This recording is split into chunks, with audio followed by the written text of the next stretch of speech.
I'm Mike Kelzer. Growing up in my family's pharmacy, life moved fast. There was always something to do, someone to help.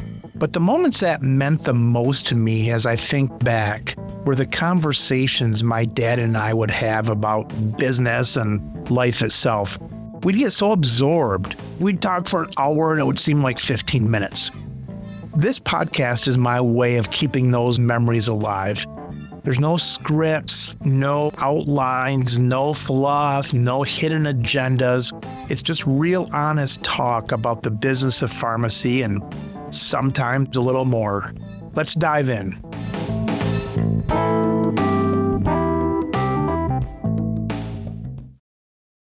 Brett, introduce yourself to our listeners. I'm Brett Gallant, the owner of Adaptive Office Solutions. We help organizations like pharmacies manage their cyber risk. Organizations realize it's not a matter of if, it's a matter of when.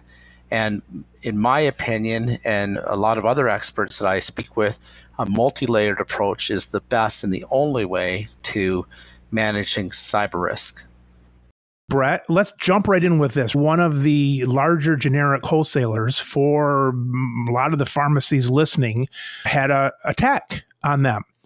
And it went on for a couple weeks with no word from them, really nothing. So I'm thinking, well, did they get slammed by the DEA? Is there something more going on? So one, I'm thinking they didn't communicate very well. And then secondly, this is a wholesale company. And I'm thinking, I don't know a ton of private information they have. And why wouldn't a company like that just have like a duplicate system where they shut the one down and start the next one up? You know, even I'm joking, but just a bunch of floppy disks and just throw them in there. So what do you think on that, Brett? What was missing there? Or is that just par for the course nowadays? That sounds really sad. There was a lot missing there. I question, number one, did that vendor have an incident response plan on how they're going to communicate to the supply chain, which is so critical? Did they have the talking points and the instructions within their team and their organization on what to say?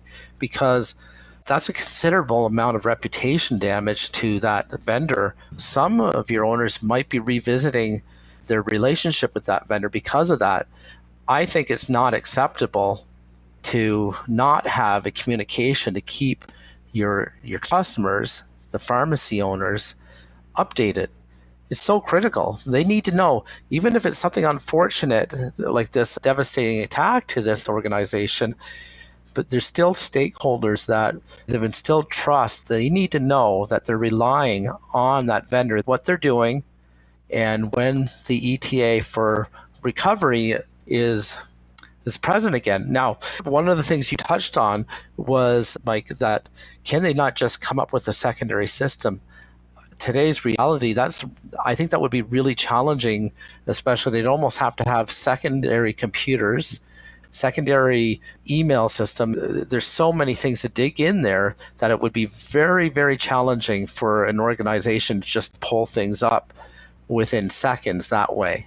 Well, and you had said earlier, right, it's not if, it's when. And it's just par for the course. I expect most companies I'm with now, I'm going to get one of their letters. Dear Mike, we've got broken into and nothing got taken of yours and this and this and this happened, but rest assured, blah, blah, blah. And it's like, I get one of those, it seems like, from every company I deal with. And so your point is kind of what I'm getting at too. It's like, this place is down for 2 weeks and, people with, let's say, pharmacy wholesalers, a day or two or a few days, we get that anyways with snowstorms and issues and things like that. But once you're down for a week and people are like, well, I got to get this medicine, I got to start looking at separate sources. And then maybe they look, let's say this happens on Monday. Then by Friday, they're kind of looking at another wholesaler. And then pretty soon it's like next Wednesday and 10 days have gone by. They're like, I got to pull the lever. They developed another relationship with another wholesaler. And hey, this is not bad.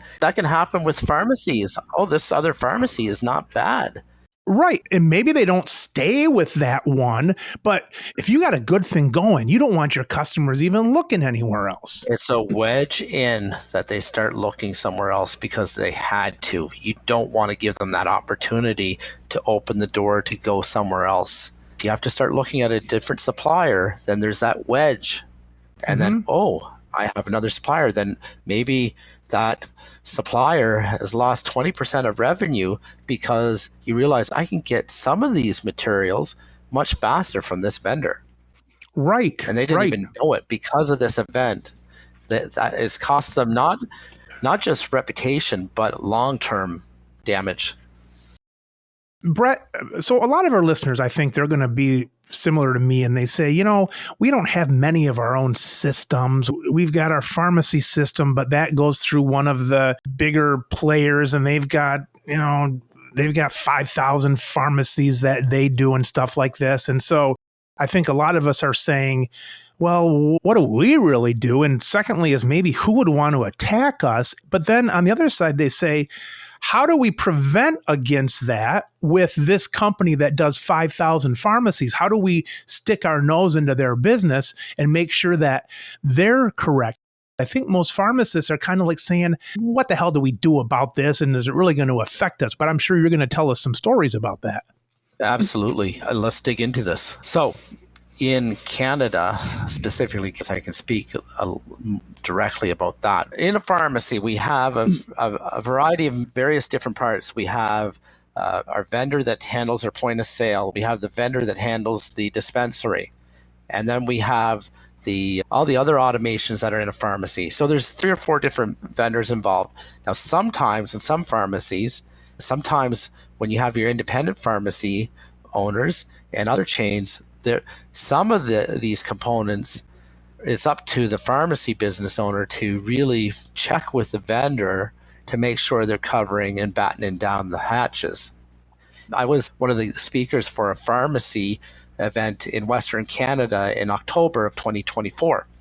And I was speaking to a variety of different business owners and some people that invest in pharmacies. And I told them about some of the elements that I put in a pharmacy to help manage risk. And they said, well, the vendor does a lot. I said, yes, they do. But we go a step further. And I explained one of the things we did. And he said, well, wouldn't that be inconvenient that every time that pharmacy operator needs to do an update that they have to send in a ticket to you to allow the computers to update the major critical software component? I said, yes. Yes, it would be inconvenient, but it's a small price to pay that may have been the difference that could have prevented the devastating cyber attack that happened in Western Canada for London Drugs, where 80 stores were down for more than a week.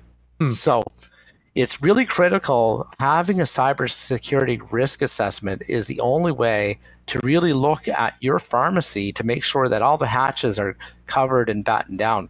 And that includes talking to the vendor and really coming to them and saying, okay, I've invested in this business, this beautiful business of mine that's providing for my family, and I'm also responsible for these employees. And more importantly, I'm also responsible for the people that are relying on us for their health and their livelihood. Asking them, what are you doing to manage your cyber risk, Mr. or Mrs. Vendor? Because I'm counting on you. I don't think that's happening a lot yet. I'm seeing signs of it now. In some of the other verticals that we support, we're seeing it. I actually spoke with a few vendors at that event in October, and one of the vendors outlined what they do. And I'm thinking, okay, this vendor recognizes that what they're protecting is vital. Now, some of the vendors and some of our pharmacy business owners have some outdated software and outdated packaging machines for medication. And sometimes have we really looked to see if that software is up to date and if the vendor is doing their part to secure the remote connection into the pharmacy, into that particular machine? Because what can happen if that's not locked down and secure the proper way, then all of a sudden somebody can get in there and start to move laterally throughout the network and take advantage of all these security flaws. So, Brett, you can set up something in a local pharmacy system that says, hey, such and such company, when you update our system every week or month or half a year, we've got to check it out before it updates our system. Is that one of the ways that you mentioned? Specifically, what we know, if they're going to do it, we'll put the system in what's called a learning mode and permit them to install the software update. So we know it's actually them, so we actually let them do it. But if they attempt to do it, it won't allow it because the computer is ring fenced. It's designed that it won't allow anything, even if they have the administrator password. So they contact us and we put the systems into a mode where that software can be installed, which is a great thing in my opinion, because if somebody does get in and moves laterally through another system in the network and we had the system, the wild, wild west, if you will, it would prevent from something installing and getting a leech into the network, installing ransomware. We would say, with some interceptor like yours, we would say, you've got new software coming out. We're going to bring it in. My vendor's going to do a software update, or we're applying updates. Can you relax the security on our systems from 9 p.m. to 12 a.m.? And we do that. You don't look at all their updates. You're saying, we're going to lock this down, but you tell us when you're going to update this and we'll open it up for this couple hours so that we know it's you because you've been knocking on the door. Now, sometimes a vendor will do that and we get a request to run this application and we do a onesie twosie and they send an email and we respond within 15 minutes. But when there's a big update, you relax the security for that small portion so the vendor can do the necessary work. Now, thinking about hacking, I've watched too many damn movies where they've got some guy and they're tapping on the keyboard. I don't really think they're typing because they're doing it about 20 times faster. And Brett, I also have to say this. My listeners know this, but I like to sight read at the piano. And when you're a piano player, you know if somebody's playing a piano in the movies, if they're really playing, because you know where the eyes go, you know where the head twist to, you know when to do this or that. And some of these people, they show them in a movie and they're like looking up. Not that you can't look up, but I mean, you know when it's happening. Anyways, these movies, these guys are typing, click, click, click, click. 10,000 things are going through the screen. And then they say, oh, here it is. And then right before the bomb goes off, that kind of thing. But the way I understand it is a lot of these security flaws are personal, that they might call and talk to Joe and they might say, hey, Joe, I forgot my email. Can you set this or do this? And a lot of times it's just a person to person, someone that you trusted a little bit too much, or maybe someone gave their passcode to a friend and that friend does this or that. Is that right? Is it typically more movie-ish, or is it more person to person failure like this? Oh, there's all kinds of ways that this is happening. So one example, and this is where it's important for cybersecurity awareness training, to train your staff, training them to recognize what some of these risks are. Now, sometimes it's a matter of training them how to recognize a phishing attempt so they don't fall victim to giving away the tools of the kingdom. Sometimes you'll get an email for a password reset and it wasn't even a legitimate password reset request. And that's why it's important, if your listeners don't have this, to have some element of email spam filtering that can filter out that element to detect if it was a newly recognized domain and actually quarantine the email. And the in our case, and a lot of cyber firms' case, what the pharmacy team would get is, hey, this email was quarantined. If you think it's legit, click on request for restore, and it comes to our team, and we investigate and actually verify if it is indeed legit. Let me tell you an example of a really scary stat. On average, hackers are known to be in networks for up to 120 days without you even realizing, and in your email. Yes. This is why it's a non-negotiable for two-factor authentication. So you're saying, Brett, that sometimes these good for nothings, they come in and they sit around for a couple months before they even do anything in your computer. They're just sitting in there. It's not like they come in the morning and then do something in the afternoon. No, they're going for the long play, and what they're doing is they're downloading information. Oh, I see. They're downloading information, seeing how you communicate with your vendors, Gotcha. getting the tone of how you talk, and they're actually in your email, so they know how you talk. They know what vendor you have a $30,000 payment due. They know what you're expecting for a payment from a supplier. They get all this information, and when they have enough, they start to do their damage. Now, in some cases, that's where they lock down the systems, but in other cases, that's where they start contacting your customers and saying, hey, we have new wiring information, the actual invoice number, and from your email, because they're in your email, and saying, send that. So if people are not monitoring their email and don't have the two-factor authentication, they would never even know this is happening. And then all of a sudden they lose up to $200,000 or $30,000 that most businesses can't afford to lose.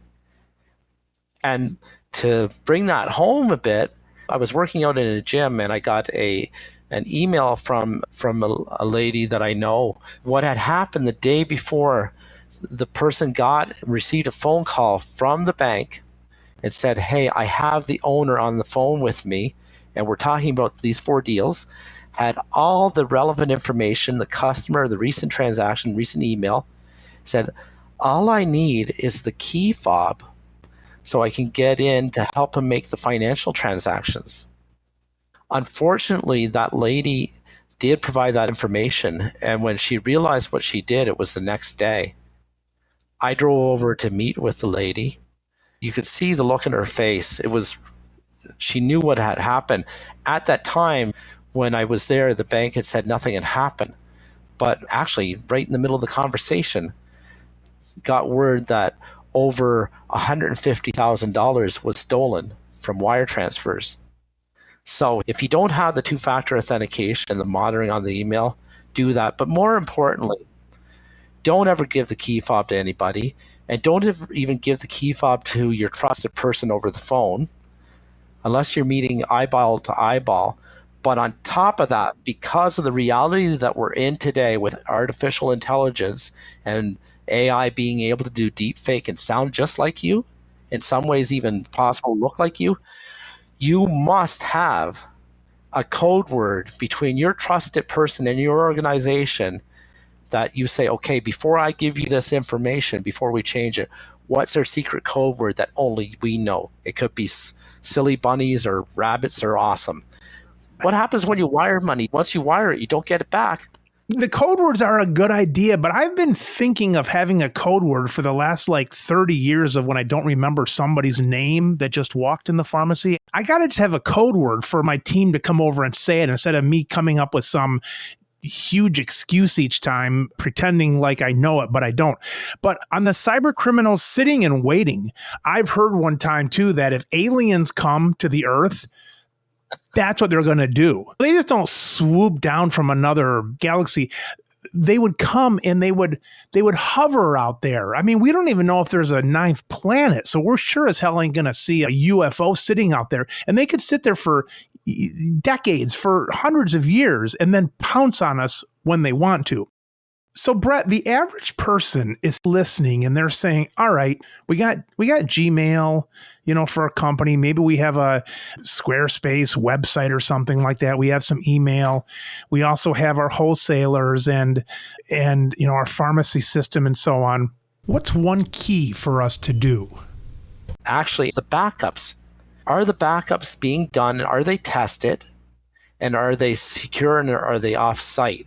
Some of your pharmacies are managing backups in the dispensary and they're relying on USB. So revisit that and rethink that.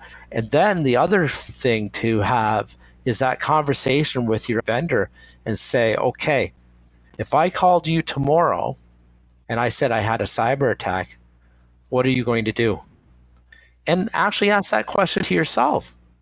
If it happened to my organization tomorrow and my dispensary was down and it was just my pharmacy, what's my plan? 3 words. What's your plan? You need a plan. Hopefully it never happens to you. Brett, if you're a pharmacy and you've got a pharmacy system, I'm just going to say it has 5,000 pharmacies that this company in California does for all the pharmacies that buy into it. Let me give you 3 scenarios. One would be an attack gets into the main pharmacy place with these 5,000 places. The other one would be that it comes in that it gets just to the pharmacy. And so even though we're thinking that we're under this pharmacy system, there's someone in our system doing something nefarious. And I guess the third point would be is, can that go the other direction? I'm picturing something coming into this 5,000 company and coming down to a pharmacy. Can it go in reverse where it goes into an individual pharmacy and then shoots up into this main pharmacy system? A lot of times these attacks are coming through email. So if your email gets infected and you have in your email the address book for 70 other pharmacy business owners, and they click on that email, even 10 of them, yes, it can. Now, if we can go and look at an example of what happened with CDK. It was actually the other way when the automobile dealership network, they got infected and 15,000 car dealerships were down for a better part of a week. They restored one night, and then the very next day they had to shut down again. Now, depending on the way the network is designed, and I'm not familiar with every pharmacy software they're using, but in the case of many of the pharmacies, they're in their own little silo. So if this small independent pharmacy, they may have 3 or 5 stores or 20 or whatever. If just the one pharmacy gets infected, thinking of the example I have in Canada, then no, it would not spread back to mothership. Now, Brett, I ain't no genius, but I'm thinking you keep mentioning 2-factor authorization. And I'm thinking, if a hacker can get in 1, they can get in 2. Yes. I understand the 2-factor, it can call your own phone. It can be based on your own hardware. You have to say yes from there. It can be a authenticator code. You get a half dozen of these and it switches every 90 seconds or something like that. But it seems like if they can do 1, they can get by 2. Right. Well, example, if they get in and your account had admin access, they can move throughout the whole environment and cause damage. So that's why if you have your own domain, and I recommend having Microsoft Office 365, when you secure that environment properly, you can enable the 2-factor authentication, but you can do other things as well and do what's called conditional access. And I know we're getting in the weeds for a little bit. No, that's perfect. I want to.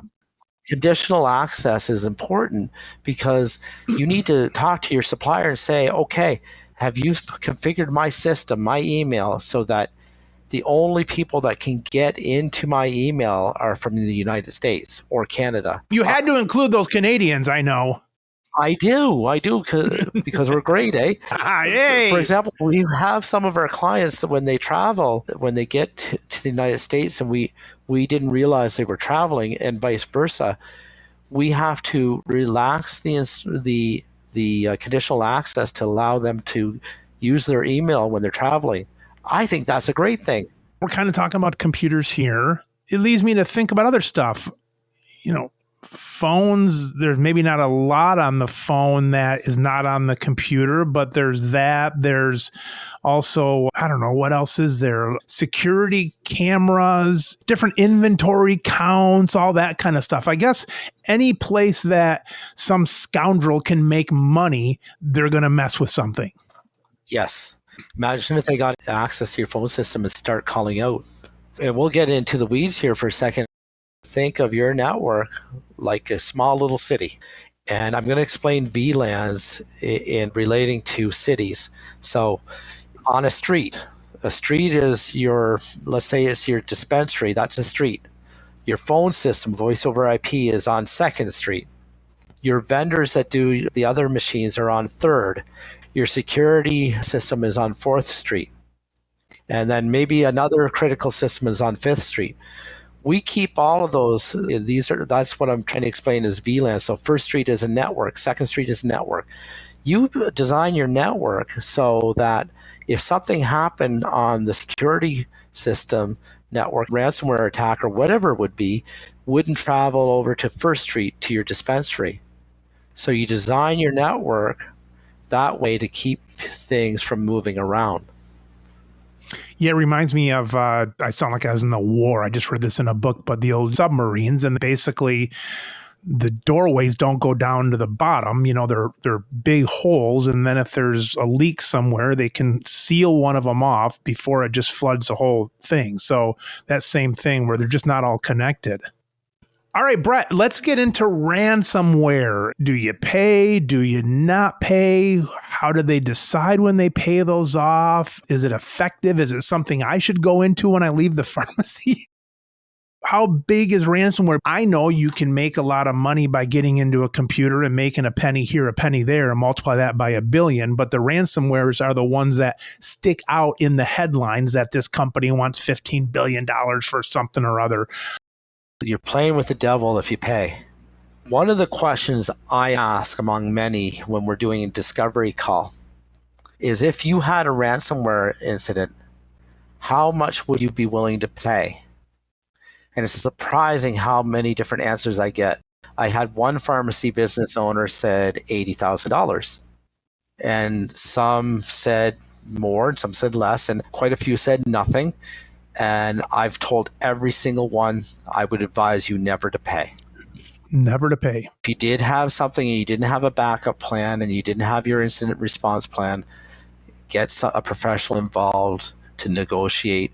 Sometimes you have to do, but how do you know you're going to get the data back? Oh, I'm an honest hacker. No.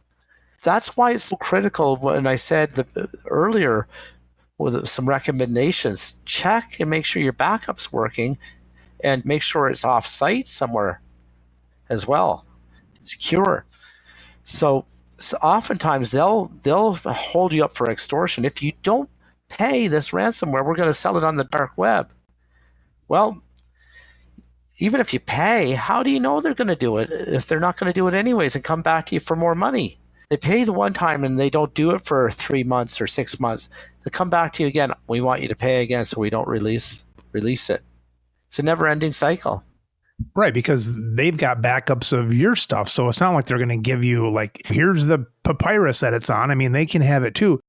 It sort of harkens back to what you were talking about, just lying in wait, because it seems like a lot of these companies, like we pharmacies, we've got backups and all that stuff. So it's almost like if these companies waved their hand and said, we're here, you'd shut it down and you would just use your backup. So it seems that part of the problem is when it's in there, but they don't know, because if they know, they can shut it down and just use their backup, it seems. If they don't know, it seems that's where the problem comes in. And that's why you need to do forensics and incidents to see when they actually got in. And the first thing they go for when they get in is they eliminate the backups. So if your backups aren't managed and in an offsite secure place, they could be in there for a year and you're like, well, they just got in there, we're going to use our backups. And it's like, well, no, you don't have a backup from a year. So you're going to give away a whole year of whatever. Going in a different angle, sometimes people restore the computer to an image of 2 months ago. But the computer, you may have restored back to the point where they were in the system 2 months ago and they can still get in. They still have a hold. Let's say, for example, you said, okay, we're not going to pay and we're going to restore from backup. But some people might specifically just restore the computer to the way it was working to 2 months ago. But if you have an incident like that, you actually need to wipe the hard drive completely or even put a new hard drive in and install the Windows new and the dispensary software new and restore from the backup. And if you didn't have the cybersecurity tools in place before this event, you darn well want to have it now, because you realize that, hey, it can happen to me. So put it on so that if they come back again, you can see it this time. Brett, touch on AI. So AI, it's kind of be like me being a cyber criminal, and every time you block me, two of me are going to be created in 4 and 8. I mean, their learning seems exponential. It does in a lot of ways because they can move much faster than what they used to.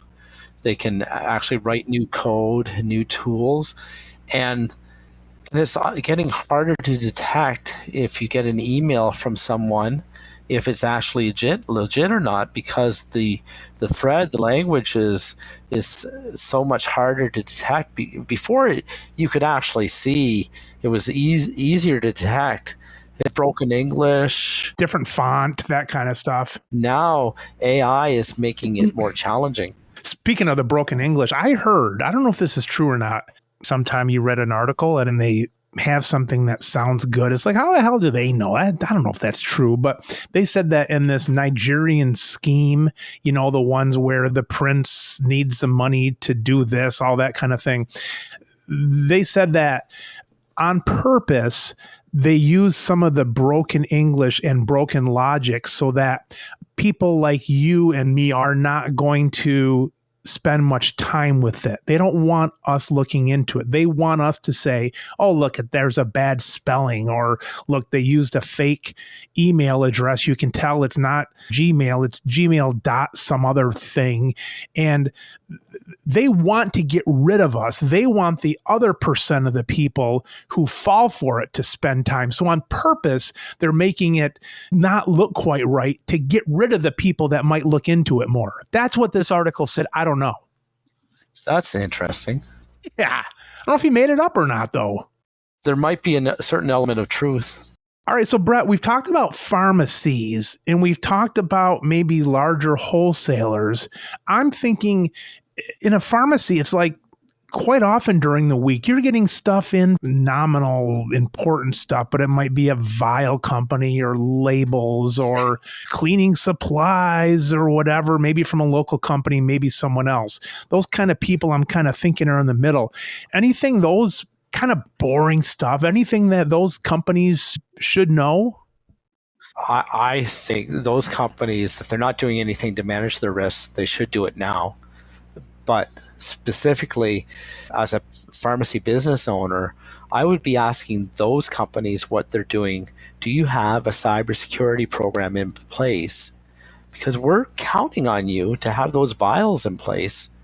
And if they have a cybersecurity event and they can't process their inventory or pay their employees because they had a cybersecurity event, they can't get their own stock, then all of a sudden that leaves my pharmacy vulnerable because I have to start finding another place to find those vials. Talking about the wholesaler earlier, I mentioned that maybe it goes down on Monday, and by Thursday, we're kind of looking to see if anybody else is out there. And by next Tuesday, we're making some phone calls.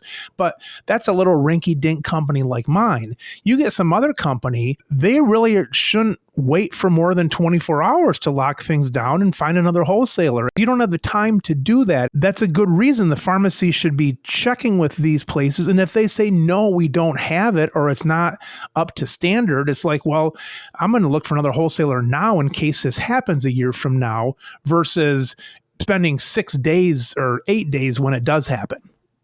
Exactly. What I really would encourage is to take out a sheet of paper and write down vendor lists and put the name and contact and go through each one of those to see what the backup plan is, or see if they do have a cybersecurity program, but list everything that's critical to your pharmacy, and then also identify a possible secondary vendor so that in the event something happens, because something unfortunately will happen, you could have the best of cybersecurity and it still could happen. That's the biggest takeaway from today. You could have everything. If someone said to you that I can prevent all cyber attacks, I would say no way, because you could have the best and it still could happen. So having that list and having that conversation with them to see what they're doing, because no plan is not a plan, and really it's not acceptable. So Brett, regarding ransomware, never pay. Never pay, right? Never pay unless you're dealing with somebody that's an expert. Don't do that on your own. But I would say don't ever pay. Don't ever pay. Please don't. It's not just like don't ever negotiate with terrorists. It's not even that so much. It's just if you pay, you don't know what you're paying for, right? There still could be a virus in there from 2 months in the backup and stuff. So why pay? Because they can come right back at you. Well, the only reason why some people would pay is if they were being extorted or if they didn't have a backup. That's why you want to darn well make sure that you've actually tested a backup, because I can't tell you how many times I've gone into an organization that said, oh, we have a backup. Okay. A backup is just a wish and a dream if it's not tested regularly. Yeah, you're right. Years ago, all right, I'm going to tell you, this was on our 386 computer to tell you how advanced we were. But this is back in the this is in the very early 90s. And we had our system at our pharmacy. We thought we were pretty deluxe. We had backup.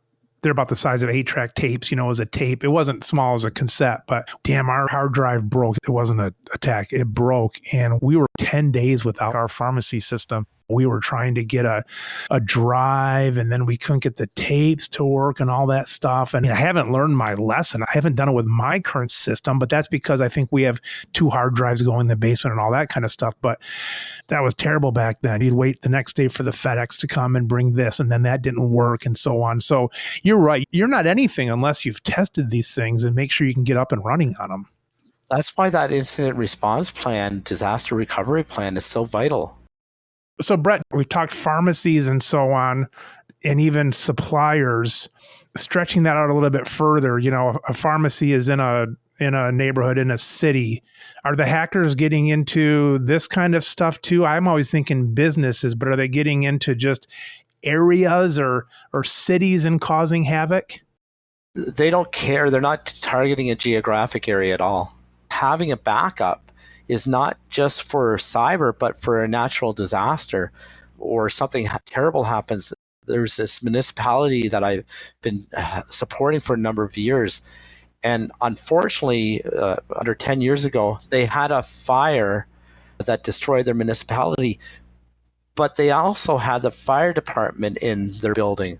So my point is, if a municipality with a fire department can have a natural disaster happen, it could happen to you. So having these backups tested and verifying that they're working are just as equally important for a natural disaster as it is for a cybersecurity event. I'm thinking of a pharmacy business owner I met in Western Canada. They had a devastating fire happen a few years ago, similar to what's unfortunately happening in California right now. And the pharmacy business owner shared the story of what he had to do every night. This is where you get into the heart of why he was a pharmacy owner. It was to help people. He stayed in the community to still provide medication to everybody around, but every night he actually packed up the server and drove to another community with the server because he didn't know if his building was still going to be around. And in fact, they had to evacuate for a few weeks, and they worked out of a temporary location so that they could still fill the prescriptions for not only for their community, but they went heart and soul into it because so many people evacuated in surrounding areas. They would work from 8 to 5 to serve the regular clients, but then they worked from 5 to midnight filling the prescriptions to cover for all those other 20, 30,000 people that they had to support the livelihoods because people need their medication. Fortunately, sometimes we're dealing with life and death when we're talking about pharmacies. Well, you bring up the fires. Who would think that there'd be, I guess it can always happen in California, but in general, who would think that natural disaster, that big of an area can happen? Because I know there's people like, let's say I might have something at the pharmacy. Well, let's say like a backup tape. I know a lot of owners that maybe bring a backup tape home once a week, or at least in the old days they did, because There's no way in hell that the pharmacy is going to burn down and then 5 miles away your home's going to burn down. And so you think about stuff like that in LA, with those kind of, and like I say, maybe they don't do that out there so much because they know it's a possibility, but you just think of all of the duplicates that could have burned down, all the schools in that area, things like that. And so if you had records at one school and you'd switch records to keep them backed up, all that kind of stuff. It's like when you've got something of that size, those things are kind of out the window. All right, so Brett, someone listening to this right now, and they've got a couple minutes before they're going into the store, what could they do in those 2 minutes even to move something forward? Number one, I have a document, 15 ways to prevent a cyber attack, actual items. DM me 15 ways and I'll forward that.